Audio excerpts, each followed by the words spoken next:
Hello and welcome to my repair video for the 3000 GT. Pretty much today I'm going to be changing out the crank pulley.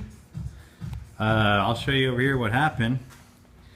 This is the stock crank pulley, and this outer hub that's supposed to be attached to this just kind of flew off one day when I was well, in the parking lot, so I got lucky. But yeah, just came apart. So I was reading on the forums, and apparently that's a common problem. But pretty much all you got to do, jack up the car, driver's side, remove the let me get that light out of there, remove the tire, and take off a panel, little plastic panel, and it should be pretty easy from that point. I've literally been out here for only about 10 minutes and I already got it off, which is pretty crazy. A lot of people were saying it's really difficult to get that off of there, but I got lucky, I guess. So let me show you the new one. This is, I don't know, 15 pounds or so all together. The new one is completely aluminum, and it's from 3SX. Pretty good price. I got it on sale. It's actually cheaper than the stock one. So I'm gonna get this on there and keep you guys updated. Thanks.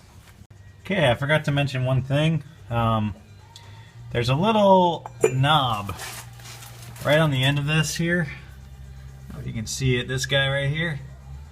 You just gotta line that up with the hole on the new pulley. Obviously it won't go together unless you do that, but I just wanted to let you guys know. And let's see, oh, the plastic panel that was here, you know, if you've done any work on cars, you probably removed these a ton of times, but that's what it looks like.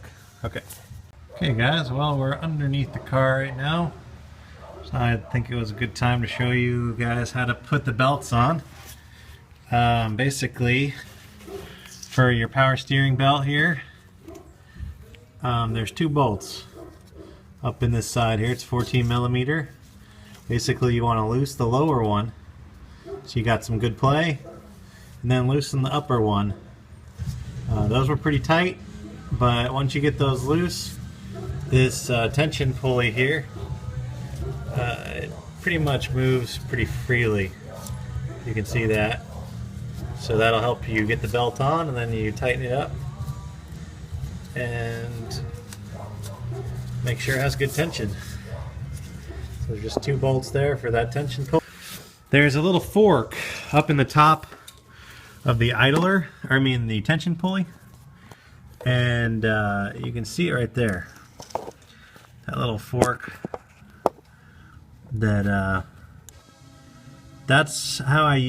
what I use to actually tighten up that pulley.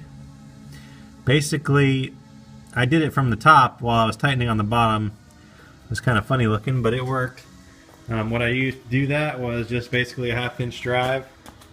I got this tool from working on a Pontiac once, but just a little 1/2 inch drive, and then you tension it up with that on that fork, and then you tighten up the bottom nut, bottom bolt.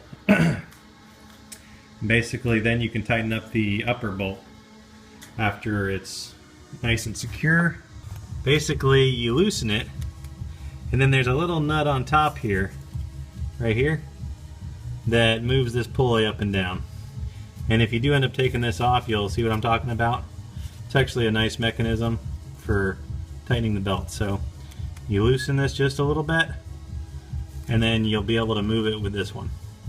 This is a 12 millimeter. It's supposed to go above, right here. Anyways, that's the correct belt positions there, if you wanted to know. Alright. Okay, one thing you might run into here, which I ran into, I didn't realize, is that even when you have all your accessories attached to your crank pulley, it's still really hard to tighten it properly. It should be about 110 pounds of torque, but I made this little piece of wood here because I've tried everything else, and basically I just wedged this up in between here, and I'll go ahead and tighten it down, torque it to the proper weight, and that was it. If you have an impact gun that you're 100% sure that it works right, and you know you have 110 pounds, go ahead and do that, but I don't really trust my pneumatic setup. So that's it. I got an automatic transmission and couldn't really come up with anything quickly, so if you figure out a better way, let me know. Alright, well, just got it back together. Got the tire on, got the panel back on. Yeah, you can't really see that. Everything looks pretty good, nice and tight. Go ahead and start it up. Make sure it doesn't squeak.